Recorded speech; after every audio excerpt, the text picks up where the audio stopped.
The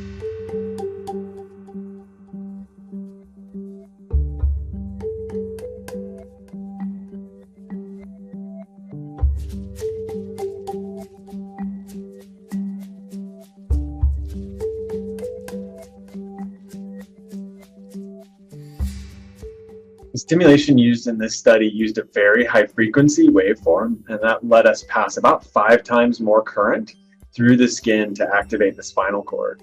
The high frequency stimulation numbed the skin under the electrodes so that people could easily tolerate that 5-fold higher stimulation current.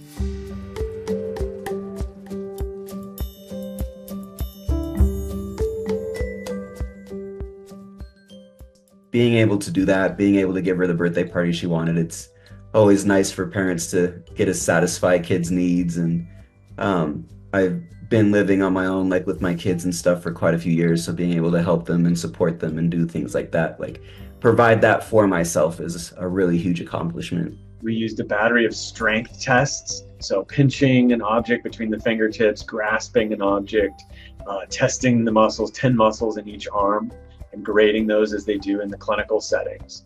And we also used 2 different functional tests that challenged people to do things like inserting a key into a lock or a coin into a slot, moving pegs in a board. And both of those together showed us that over 72% of the people responded to both a strength and a function outcome measure.